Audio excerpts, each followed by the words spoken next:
I'm John from MaffmanJones Reviews, and today is the first segment of a Halloween special I'm going to be doing every week. Movies that scared the pants off of me. I've seen plenty of horror movies in my day, and a lot of them have not scared me, a lot have intrigued me, but not many have scared me, like actually affected me as a person.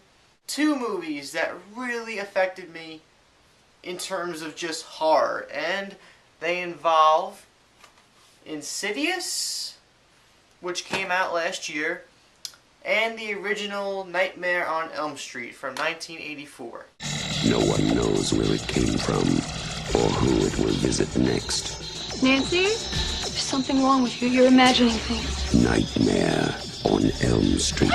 The movie's basically about this crazy killer named Freddy, who basically haunts teenagers in their dreams on Elm Street. There's a whole backstory to him, obviously, how he was murdered by a bunch of ravenous parents because he supposedly molested their children. The original Nightmare on Elm Street was directed by Wes Craven. If you don't know who Wes Craven is, he directed the Scream series, and he's also responsible for being one of the big godfathers of late 20th century horror. There's a lot of reasons why this movie specifically scared the crap out of me, and one specifically is that I saw this movie around when I was 7 or 8 years old, and seeing a movie like this when you're 7 or 8 is not a good idea.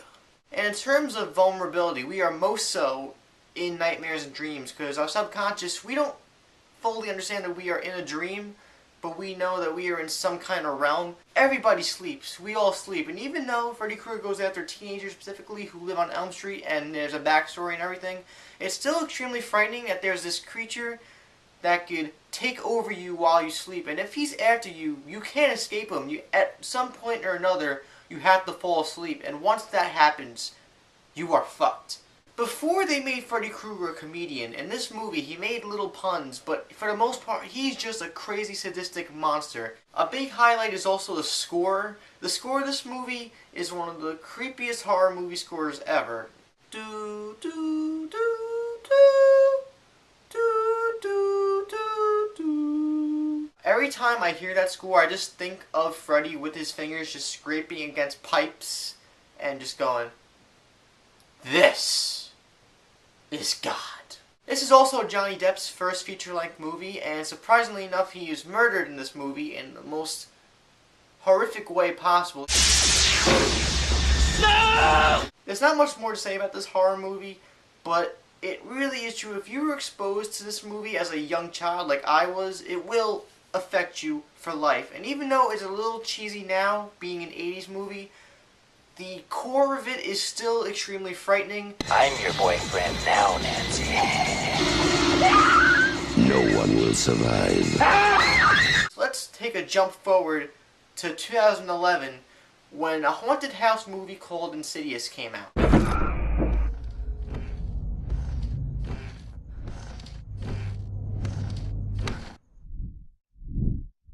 Insidious is directed by James Wan of Dead Silence and the Saw franchise, the first 3 specifically. He dropped out after Saw 3. You should probably remember that. I won't spoil the plot points of this movie because it's fairly new, but simply put, it's basically about this family who lives in this gigantic house and there's an evil presence. The atmosphere that James Wan sets up for you in this movie is just downright unsettling. There are parts of this movie that take place in the light of day, in the afternoon, and the scene is still so goddamn scary. Tiptoe Through the Tulips by Tiny Tim is used. It's a song that's used in this movie. Tiny Tim is a creepy ass musician, and that's all that needs to be said. All of the ghostly entities in this movie are so damn scary. For one, we got this really creepy old lady who literally will haunt my dreams for the rest of my life. That creepy old bitch smiles. And that's all I'm gonna say about that. This movie builds so much tension and also makes you care about this family so much that when the scares happen, it just makes it 10 times more frightening. But the jump scares used in this movie are very, very refreshing and inventive and innovative. And the first time I saw this movie, 9 out of 10 jump scares I did not see coming. I freaking jumped out of my seat. Along with these jump scares is more than a handful of very disturbing imagery, and just imagery alone, which along with the music just creates for some very nightmarish memories. I just briefly mentioned the music, but to elaborate on it, the music in this movie, I don't know who composed it, but it is some of the best horror music I have ever heard. It's not a typical orchestrated score, but it uses some very rough instruments and violins and just instruments I don't think I've ever heard of in my life.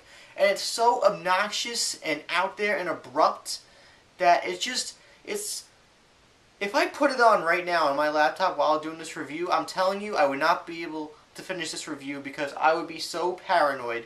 And this is one thing, this movie, even as I think about it now, it makes me so paranoid. This is definitely one of the most effective horror films of the last 10 years.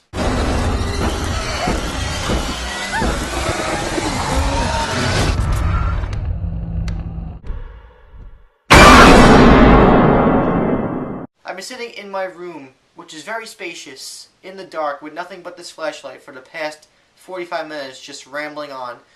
And if I do it any longer, I'm John from MaffmanJones Reviews. I'm so afraid to do this right now. See you next time. Woo!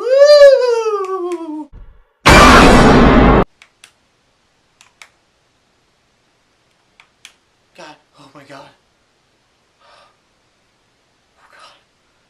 The flashlight wasn't turned. Oh shit.